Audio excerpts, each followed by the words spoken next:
9. Vamos a dar vuelta de página para hablar de algo que a nosotros particularmente nos interesa mucho, que son los eclipses. Y vamos a tener ahora, mañana jueves, que llueve.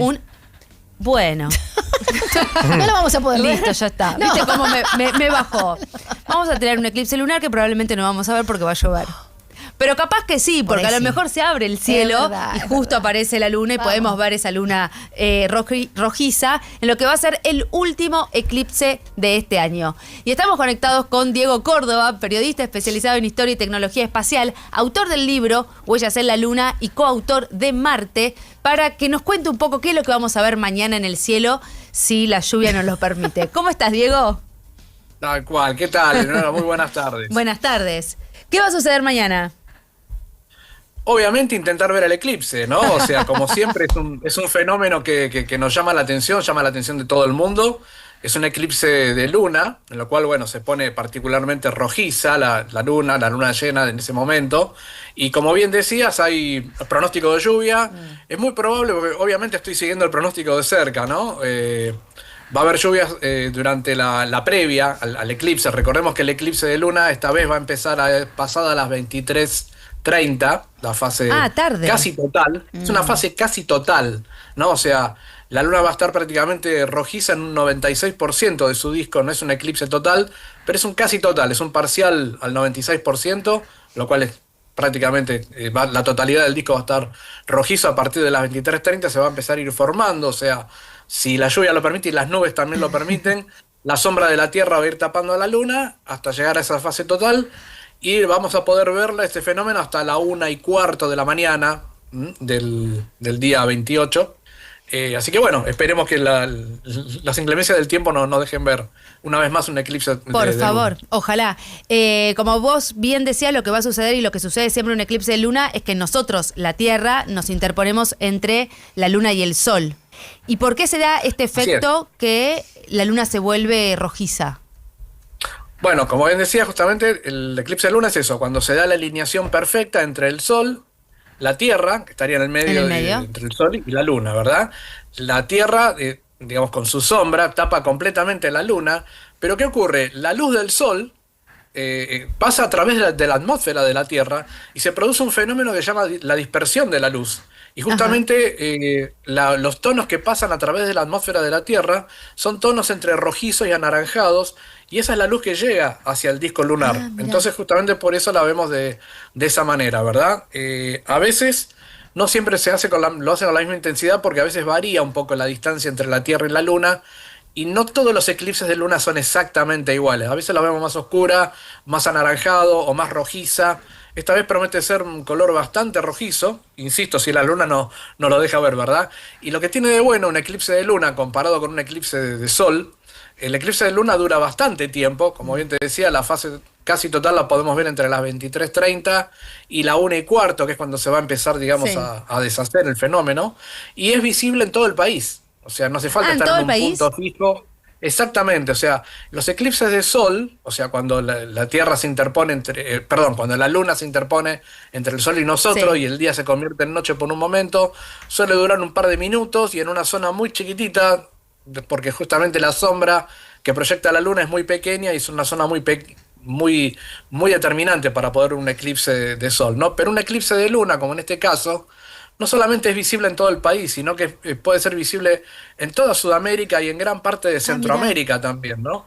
O sea, los que tengan el privilegio de estar en esa franja horaria y de noche, y los cielos despejados, o por lo menos que no haya nubes interfiriendo, lo va a poder ver tranquilamente. ¿Qué significa para ustedes, los especialistas en este tipo de cosas, un eclipse lunar?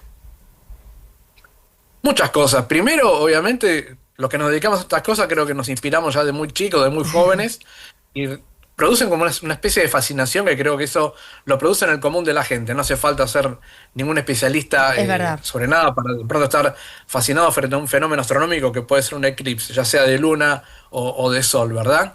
Y en el plano de vista científico siempre son oportunidades muy interesantes para hacer determinados estudios, ¿no? Por ejemplo, cuando es un eclipse solar, es una oportunidad muy interesante para hacer estudios sobre la corona del Sol, porque puede ser visible sin el efecto deslumbrante del Sol cuando la Luna se interpone entre la Tierra y el Sol. Y un eclipse de Luna, como el que va a ocurrir ahora, a veces desde alguna sonda o de algún satélite, puede ser, digamos, una oportunidad única para poder ver cómo es la dispersión de la luz en la atmósfera terrestre, y ahí se puede, una de las cosas que alguna vez he leído que me resultó muy interesante, se puede ver justamente el efecto de la contaminación atmosférica a través de esa dispersión de luz, ¿no? Se puede cuantificar ciertos lugares delicados que ya están, digamos, con cierta contaminación, como la que ya conocemos desde hace décadas, y este es uno de los momentos muy interesantes para poder ver semejantes efectos, cuando se produce la dispersión de luz justamente a raíz de cómo la Tierra se interpone entre la Luna y el Sol. ¿Y cómo detectas eso de la contaminación? Los distintos puntos de dispersión, o sea, como había dicho hace un ratito, la dispersión de la luz no es siempre la misma, tiende entre las tonalidades anaranjadas y rojizas, y a veces ese, digamos, grado de oscurecimiento que puede tender hacia un lado o al otro de ese espectro de luz que es muy acotado, puede dar un indicio de la cuantificación de la contaminación atmosférica, ¿no? Es una de las tantas cosas que a nivel científico se puede llegar a determinar. A estudiar a raíz de un eclipse lunar. Así es. Qué espectacular. Y a lo largo de la historia, uno tiene la sensación de que en los últimos años se habla mucho de los eclipses, pero los eclipses ocurrieron siempre. ¿Por qué crees que ahora se le da tanta importancia y qué fue significando este tipo de eclipses a lo largo del tiempo? A ver, los eclipses lunares son mucho más comunes que los solares, ¿no? O sea, los eclipses solares, como bien te había dicho hace un ratito, a veces hay que tener muchísima suerte y son en puntos muy específicos para ver un eclipse total de sol. Hemos visto algunos parciales también, pero por ejemplo, para tener una idea de los eclipses lunares, hemos tenido 2 eclipses lunares en 2014, 2 en 2015, 2 en 2019, hubo uno total en el 2022. Uno parcial el año pasado, en el 2025, y ahora tenemos este. Tenemos que esperar ahora hasta el 2027 para ver un eclipse total de luna, pero como te decía, como se pueden ver muy seguidos y dentro de zonas muy grandes, ¿no? Pero siempre creo que cuando llega ese momento nos hace reflexionar un poco, ya dejando de lado la parte técnica o la parte científica, creo que nos hace reflexionar un poco como seres humanos y cuál es nuestra posición en el sistema solar y en el universo. Creo que ahí es cuando llegamos a la conclusión de que nos sentimos muy pequeñitos frente a estos fenómenos astronómicos, ¿no? Y a veces nos hace concientizar un poco sobre nuestra vida en general, tanto a nivel individual como a nivel social. Y creo que ahí un poco la humanidad se detiene a contemplar estos fenómenos que son obviamente extraordinarios, siguen siendo extraordinarios, a pesar de ser relativamente comunes, ¿no? Y nos hacen un poco reflexionar sobre nuestra existencia en general y nuestra posición en el universo.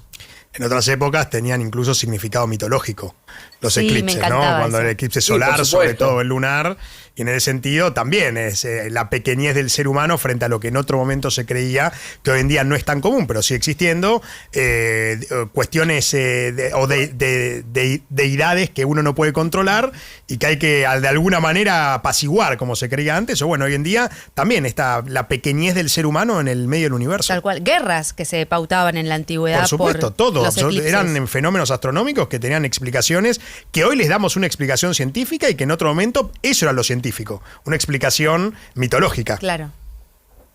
Así es, pero por más allá de que antes tenía una explicación mitológica y hoy tenemos una explicación científica que no solo nos hace dar cuenta de qué se tratan los eclipses y qué provecho científico le podemos sacar, sino que nos permiten predecir con exactitud los eclipses que pueden venir de acá hasta los próximos no años, sino décadas. Nosotros tenemos prácticamente previstos qué eclipses y en qué zonas van a poder ser visibles, tanto solares como lunares, y así todo tenemos esa sensación de no tener obviamente ningún tipo de control sobre eso, ¿no? Ahí como que estamos a merced de las leyes del universo, de las leyes planetarias, y eso creo que es lo que nos sigue despertando la fascinación a la hora de ver un eclipse. Siempre nos vamos a detener a verlo y a reflexionar sobre nuestra posición en el universo. Diego, ¿dónde vas a estar intentando ver el eclipse mañana? Bueno, muy posiblemente esté rodeado de amigos, muy buena pregunta además, y ahora te digo por qué, en la zona de los bosques de Palermo, planetario de la ciudad de Buenos Aires, también hay amigos y hay telescopios para poder verlo. Quiero resaltar 2 cosas. La primera, que los eclipses de luna son completamente maravillosos y visibles a simple vista. No hace falta tener ningún artefacto astronómico, pero si uno tiene, aunque sea unos binoculares o unos telescopios que puedan ver más detalles de la Luna en sí, muchísimo mejor. Y por supuesto, ya que haces la pregunta, es muy buena tener en cuenta de que si alguien puede alejarse un poco de la ciudad y alejarse un poco de la contaminación lumínica, cuanto más descampado vaya a un lugar donde prácticamente no haya interferencias de iluminación artificial, mucho mejor. Buenísimo. Diego, ojalá que mañana la tormenta, la lluvia, lo veo del otro lado del vidrio a José Bianco, así que haga su trabajo y nos saque las tormentas y las nubes del cielo para que mañana todos podamos disfrutar de este eclipse lunar, que como decías, 23:30, ¿no? Va a ser como su punto... El 23:30 va a ser el punto más interesante para poder verlo, en una franja horaria que va desde las 23:30 hasta la 1:15 de la mañana de la madrugada del siguiente, ¿verdad? O sea que, bueno, cruzamos los dedos para que obviamente poder disfrutarlo en algún momento de esa franja horaria. Gracias, Diego. A ustedes. Un beso grande. Diego Córdoba, periodista especializado en historia y tecnología espacial, autor del libro Huellas en la Luna y coautor de Marte, charlando con nosotros.